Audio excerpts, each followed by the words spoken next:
एक छोटे से गांव में एक रिक्शा वाला रहता था।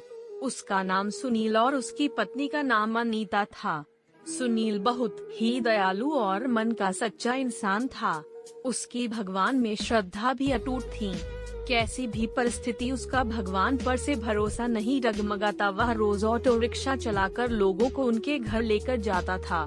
छोटे बच्चों से लेकर बड़ों तक सभी से उसका बर्ताव अच्छा था। अच्छे स्वभाव की वजह से सैकड़ों लोग उसे पहचानने लगे थे। बड़ी ई की मात्रा रात भी अगर किसी को आवश्यक काम के लिए बाहर जाना पड़े तो वह नेक इंसान तैयार हो जाता था। रात के समय भी औरतें भरोसे के कारण इस रिक्शा चालक की रिक्शा में न डरते हुए जाती थी। वो एक दयालु मन का इंसान था। सभी गांव वाले उसे बहुत प्यार करते थे। उसे 3 लड़कियां थी, चांदनी, सलोनी और अंकिता। वह तीनों पढ़ाई कर रही थी। बड़ी लड़की की पढ़ाई पहले से ही पूरी हो चुकी थी। सुनील ने अपनी बड़ी बेटी चांदनी की 12वीं तक पढ़ाई करवाई थी। बाकी की 2 लड़कियां पढ़ाई कर रही थी। उम्र होते ही उसने अपनी बड़ी बेटी की शादी करने का निश्चय किया। भगवान ने दिया हुआ उसके पास जो भी था वो उसके लिए काफी था। रिक्शा चालक ने अपनी बड़ी बेटी की शादी एक अच्छी जॉइंट फैमिली में तय की। उसके ससुराल वालों ने शादी की तारीख निश्चित की थी। रिक्शा चालक ने अपनी बेटी की शादी के लिए पैसे जमा करने के लिए रात दिन मेहनत की थी। उसने अपनी बेटी को गहने, कपड़े और शादी का सब सामान खरीदी किया। वह अपनी बेटी की शादी का दिन देखने के लिए आतुर था। एक दिन वह भगवान के मंदिर में पूजा करने गया। मंदिर में पूजा करते हुए वह बोलने लगा, हे भगवान, मेरी बेटी की शादी जल्द होने वाली है। मेरी बेटी की शादी का सामान खरीदी करते समय मुझे कभी भी कोई कमी नहीं हुई। आपके दयालुपन से सब ठीक चल रहा है। सब सामान भी आ गया है, खाद्य पदार्थ भी पहुंच गए हैं। उसने इन सभी के लिए भगवान का उपकार माना और उन्हें धन्यवाद किया। शादी को 2-3 दिन बचे थे। वह अपनी बेटी के पास गया और बोला, मेरे पास तुम्हें देने के लिए ज्यादा नहीं है, पर मैंने तुम्हारे लिए कुछ गहने लिए हैं। एक अच्छे परिवार में तुम्हारा हाथ सौंप रहा हूँ। लड़का अच्छा काम करता है, वहाँ तुम्हें किसी भी चीज की कमी नहीं होगी। लड़कियाँ दूसरों की संपत्ति होती है, उन्हें एक न एक दिन ससुराल जाना ही पड़ता है। कभी निराश मत होना बेटा। आज मैं तुम्हें यह पाठ सिखा रहा हूँ। बड़े लोगों की आज्ञा का पालन करना, अपने सास ससुर को अपने माता पिता समान समझना। मैंने तुम्हें 12वीं तक पढ़ाया है और सिलाई भी सिखाई है। ससुराल वालों ने तुम्हें कोई भी काम करने को कहा तो वह काम तुम जरूर करना। हमारी प्रतिष्ठा का ध्यान रखना। लड़की उसके अच्छे गुणों से ससुराल वालों को अपना बनाती है। तुम्हारे सास और ससुर तुम्हें ताना मार रहे होगे तो समझ लेना कि तुम्हारे खुद के माता पिता तुम्हें बोल रहे हैं। यह सब बातें वह रिक्शा चालक अपनी बेटी को समझा रहा था। समझाते वक्त उसकी आंखों में आंसू आ गए थे। घर में शादी का वातावरण था। घर में रिश्तेदारों की धूम थी। शादी को 3 दिन बाकी थे। रात में अचानक रिक्शा चालक के घर भीषण डंडा। रात को उसका पूरा घर आके लपेट में आ गया।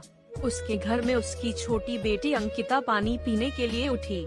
उसने देखा कि आजू बाजू में सिर्फ धुआं ही धुआं है और उसने अपने माता पिता को जगाया। जागते ही सब आग लगी, आग लगी, ऐसा चिल्लाने लगे, कोई तो हमें बचाओ। बड़ी मुश्किल से रिक्शा चालक ने पीछे की बालकनी में जाकर खम्बे के सहारे से बालकनी से बाहर जाने का प्रयास किया। घर के सभी सदस्य को जैसे तैसे उसने बचा लिया, लेकिन आग में घर का सब सामान जलकर खाक हो गया। आग में शादी का सब सामान जलकर राख हो गया था। जहां थोड़ी देर पहले खुशियां थी, वहां का दृश्य अभी देखा नहीं जा रहा था। जिसने देखा उसकी आंखों से आंसू आने लगे। सब सोचने लगे, बेचारा अब क्या करेगा। चांदनी उसके पिता की तरफ दौड़ते हुए गई और बोली, पापा निराश मत हो। पापा थोड़ी भी चिंता मत करो, यह सब मेरे नसीब में लिखा था। बुरे वक्त में हम हार नहीं मानेंगे। मैं आपका लड़का नहीं हूँ तो क्या हुआ, आपने हमें लड़कों के जैसे पालन पोषण करने में कोई कसर नहीं छोड़ी। सलोनी और अंकिता यह दोनों भी उठ गई थी।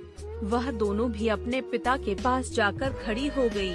पापा, हम सब आपकी शक्ति है, हम तीनों ही आपकी बेटियां नहीं बेटे हैं। आज से हम भी आपके साथ काम करेंगे। चांदनी बोली, अगर वो लड़का मुझे सच्चा प्यार करता होगा तो यह सब देखकर भी वह शादी के लिए तैयार होगा। जो भी होगा वह मैं आनंद से स्वीकार कर लूंगी, चिंता मत कीजिए। तीनों बेटियों ने मिलकर अपने पापा को समझाया। आजू बाजू के सब लोग इकट्ठा हुए, साथ में बोल रहे थे कि ससुराल वालों को क्या जवाब दोगे। जो आया वह शोक व्यक्त करके चला जाता था। सुनील के घर के पास लोगों की भीड़ जमा हुई थी।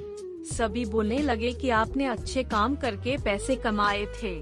सुनील बोला कदाचित भगवान की यही इच्छा होगी। तभी उसकी पत्नी अनीता आई और बोली कि आप बस भगवान का नाम स्मरण करते रहो, आपके भगवान ने आपको बदले में यह सब दिया है। अब इस घर में कभी भी भगवान का नाम नहीं लेना। तभी सुनील उससे बोला, तुम नसीब वाली हो जो इतनी बड़ी आग में से तुम जिंदा वापस बाहर आई। यह नियति का खेल है, भगवान को क्यों दोष देते हो। किसी आदमी ने प्रेस में यह खबर दे दी। दूसरे दिन समाचार पत्र में खबर आई कि ऑटो रिक्शा चालक सुनील के घर में आग में जलकर सब खाक हो गया। उसकी बेटी की शादी को कुछ ही दिन बचे थे। गरीब आदमी अपनी बेटी की शादी कैसे करेगा। जिसने भी यह खबर सुनी उसने मदद की। उसे भले रिक्शा चालक को पहचानने वाले सब आए और पता नहीं अपने साथ क्या लाए। उसका घर तो तोहफा से भर गया था। किसी ने गहने, किसी ने कपड़े, किसी ने राशन तो किसी ने पैसे दिए। सब सुनने के बाद सभी रिश्तेदारों ने मदद की। शाम तक उसके घर में कितने रुपए जमा हुए थे पता नहीं। तीनों लड़कियों ने सब पैसे पापा के पास दे दिए। तब सभी का अपनी आंखों पर विश्वास नहीं हो रहा था कि जहां सब ध्वस्त हो गया था वहां उसने तीनों लड़कियों के साथ बैठे बैठे इतने पैसे जमा कर लिए कि आसानी से शादी हो सकती थी। भगवान देता है तो छप्पर फाड़ कर देता है। उसने अपनी बेटी की शादी मंदिर में बड़े धूम धड़ाके के साथ की। लोग आपस में बोल रहे थे कि सच्चे मन के इंसान को भगवान मदद क्यों नहीं करता। आज भगवान के इस चमत्कार पर सभी की श्रद्धा थी। भगवान जो भी करते हैं वह अच्छा ही करते हैं। रिक्शा चालक की पत्नी बोली, मुझे माफ कर दो। गुस्से से भगवान को क्या कुछ नहीं बोल दिया। तीनों लड़कियां हंसते हंसते माँ की तरफ देख रही थी। देर बाद जहाँ सब रो रहे थे वहाँ सबके चेहरे पर खुशी दिखी। भगवान सच्चे मनुष्य की सबसे कठिन परीक्षा लेने में कोई भी कसर नहीं छोड़ते हैं। सुनील और उसकी बेटियों ने संकट के समय एक दूसरे का साथ दिया, अपना विश्वास डगमगाने नहीं दिया। सच्चाई और भगवान में विश्वास के साथ अपना कर्म करते रहिए। फल की इच्छा करो या ना करो, सही समय पर सही फल जरूर मिलता है। और जब भगवान हमारी मदद करना चाहते हैं तो ऐसे करते हैं जहां तक हमारी बुद्धि सोच भी नहीं सकती। दोस्तों, आपको ये कहानी कैसी लगी हमें कमेंट करके जरूर बताइए।